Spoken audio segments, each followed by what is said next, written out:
Okay, Vander, what I would like for you to do, if you would you share your story of of maybe some of the trauma or the traumatic events that happened to you as you were growing up, and possibly, if we can work it in, what that has meant to you in the long run.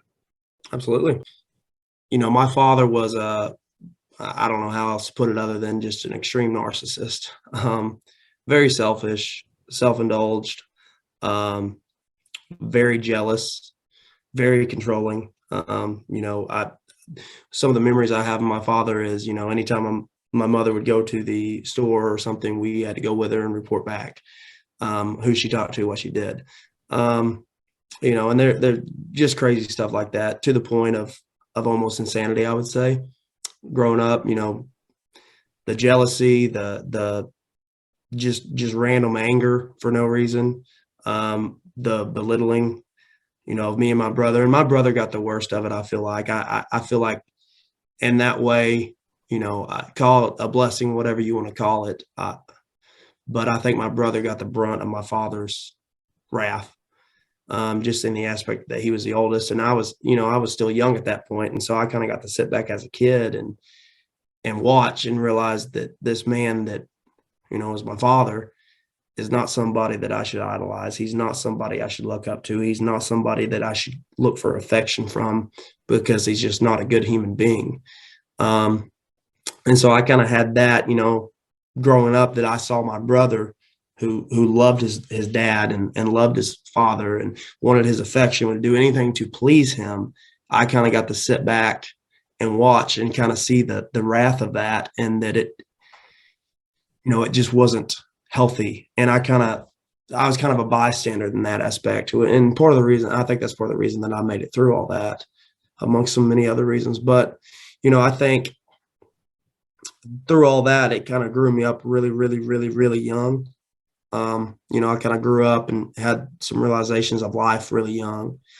But I'm getting off track. As far as the story goes, so the best story I can tell you, very abusive father, obviously. Him and my mom were together until I was about, I think, 12 years old. It's about the time. And in those 12 years, some wild, wild stuff. We lived in the back of a U-Haul for about 3 years. Would go Wow. days without food, no socialization whatsoever, couldn't go to church, couldn't have any social interaction, all of which at the time, I believe we owned 3 houses, which was an interesting logic. And we're sitting here in the back of a U-Haul with no air conditioning at the time, and a porta potty outside. So interesting times for sure. That eventually got out of that situation, and we moved to Mountain Home, where my mother's from and her family's from. So moved up there. It got a little bit better with him, but not completely. So moved up there. And through all of this, me and my brother were both homeschooled at the time. And so literally no socialization. I mean, my reality at the time was my great-great-grandmother used to send me Nickelodeon on VHS. She would record it and send it to us. And so my reality at the time was like Disney Channel and Nickelodeon and all these shows. I had no concept of life, what life actually was, what people, what interaction is. And so anyways, we moved him out and home. He was there, I don't know, probably a year, 2 years, 3 years, something like that. And then my mother actually had some health issues and went to the doctor, and they basically told her, whatever stress you're in, whatever's going on, you got to get out of it, or you're gonna end up dead. And that was kind of the final straw of like, I got to get out of this. I can't leave my children with this man. So they ended up getting divorced. That's a whole fiasco in itself. And I told my mother that I wanted to be public schooled. And God bless my mother, sweetheart, love her, but health issues. And I'm pretty sure got some educational struggles, very dyslexic. I'm 13, 12, 14 years old, somewhere in there, and I really can't read. That's the honest truth. Can't spell. I really can't read. I very, very behind. Got tested. Was told that I probably would never graduate. I was like 3 or 4 years behind. Got told I'd never make A's. Got told I probably couldn't play sports. Got told I probably couldn't do anything because I was so far behind. We probably had to get a GED. I wouldn't be able to do anything because I was so far behind in education. And, I'm the type of person, you tell me that, all right, fair enough. Let's see who wins. And so it motivated me. And so I went into public school, never been in there before. And ironically enough, I never watched sports. My dad never watched sports. We didn't even have cable TV, obviously. But I told my mother I wanted to be public school. Okay, so she puts me in the tutoring, tests me, all that, and I get told all that. And I wanted to play football. And literally the only reason I wanted to play football was because on these TV shows on Nickelodeon, Disney Channel, and all these things, well, the cool guy always plays sports. It's like, well, I want to be the cool guy. Like, I don't want to be the weirdo over here. So I signed up for football. And so I go in as an 8th grader, and the coach I work for to this day will tell you the story. He still uses it to this day. So I go in as an 8th grader, and they ask me what position you want to play. Well, there's positions. I don't know. I've never really watched football before. Okay, put me wherever. I'm good with whatever. And he tells a story. I was the worst football player he's ever seen in his life, in his entire coaching career, and ended up being one of the best that he coached. Not in the aspect of, I didn't, he's coaching players that have played for the Green Bay Packers and NFL and all this stuff. The thing that he tells a story that he's never had a player go from here to here. The gap was the biggest from when he first met me to where I ended as a senior in high school. And to this day, he still tells a story about, kind of the commitment to the weight room, the commitment to the work, the commitment to the belief and all that. To this day, he'll still tell that story, But I literally joined football on a whim. And I mean, I think it truly saved my life. I made really, really good grades, graduated, I think like top 15 or 20 in my class, maybe. Went to college, got a job, vehicles, all that stuff. And I never got everything that everybody predicted over me never came true. I wasn't supposed to graduate. I wasn't supposed to be a starter in football. So I have a question that I think is important for all of us, because all of us that are listening to this, we're going, okay, so he had a choice, and there was a choice when you went into the coach and the football team, and there was a choice about your academics. There was a choice, and you could have gone either way. You could have gone and been a failure, and you know what I mean by that. You could have dropped out. You could have been in jail by now. There are a lot of things that could have happened on the negative, but you didn't. You chose the other route. Is there anything in your life that you can pinpoint and say, the reason why I chose to go in the positive direction was what? I think there's many different factors to that. I don't necessarily per se that there's one in particular that has 100% of the credit. I do think there's a couple things to that. I think number one, rejection as a child from your father kind of produced a kind of a chip, like a point to prove. You think back to the sports teams, which sports analogy, shocker. But you think I think of like a team like the University of Arkansas.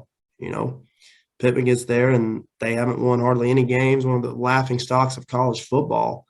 Till last year they won 9 games, and they talk about them. They've got a chip on their shoulder. They got something to prove because nobody respects them. And I think part of that was kind of why I elected to go the route that I did. Was, okay, I'm supposed to be a failure. Okay, I'm not supposed to make A's. Okay, I'm not supposed to graduate. Okay, I'm not supposed to be able to go to church because it takes me too long to do my homework. Okay, I'm not supposed to be able to go to college because of this. Like, I think it kind of put a chip on my shoulder and a point to prove that I'm going to prove you wrong, first off. And then two, the other thing, I think a lot of that comes from my coaches that I had in high school and junior high. I think I knew what I wanted to do. And that part I can't answer. I can't answer why I am the way that I am. I would say a lot of it has to do with the rejection piece of trauma, not having a father. When you're a kid and your dad rejects you and doesn't love you, that has an effect on you. And I think that's part of why I am the way that I am, is that little chip of something to prove. So I think that naturally kind of came about just in who I am. But I think the reason that I was able to accomplish that is because I knew where I wanted to go. I just didn't know how to get there. And I think that's where the coaches came in, of like, hey, it's one day at a time. Something that I preach is, the whole Nick Saban thing, the process. It's not about the score. It's not about the time. It's not about the last play. It's not about the next play. The only thing that matters is the here right now. That's it. That's all that matters. And I think that was what my coaches instilled in me as a young age, that kind of painted that roadmap of, okay, well, here's where I am. Here's where I want to be. I really have no idea to get there. I don't know how we get there. And I think through sports and my coaches and instilling that in me of like, if you keep working, it's going to pay off. If you keep, busting your butt in the weight room in the off season, it's going to pay off. If you keep studying film, it's going to pay off. If you keep doing this, it's going to pay off. And eventually it did, and not that I was a great football player by any means, but from somebody who had never played football before in their life in 8th grade to, a kid who was an all-state football player, all-conference football player, that's a pretty big deal. In the 6A, when the same conference, there's a running back committed to Alabama, there's a defensive lineman committed to Texas, there's all these other stuff, and I was one of the few that got selected in that. So, yeah, I didn't go to the University of Alabama, but I'd say from where I started to where I ended was quite a big feat. And I think a lot of that was because of the coach. I think that sports and coaches showed me how to accomplish what I wanted to accomplish. I think a lot of where I wanted to go is just who I am from trauma and from, the things I've been through. And I think everybody's got their own path of who they are and why they are the way that they are. But I think that sports and my coaches, I wouldn't say necessarily they saved my life, but in a way they did, because I don't think I would have gotten there without it. I don't think I would have, because I didn't have that male figure in my life telling me, hey, you got to push through it. Hey, you've got to continue to bust your butt. I know this is hard. I know it's not easy. And I know you're not seeing, the fruit of your labor right now, but keep doing it and it's going to work. And so I think my coaches kind of really taught me that. The process, I guess, if you will. They gave me the roadmap to be successful. I don't think coaches can make kids successful, but I think they can give them the tools to be successful. And which is really, to me, is what I think a coach is.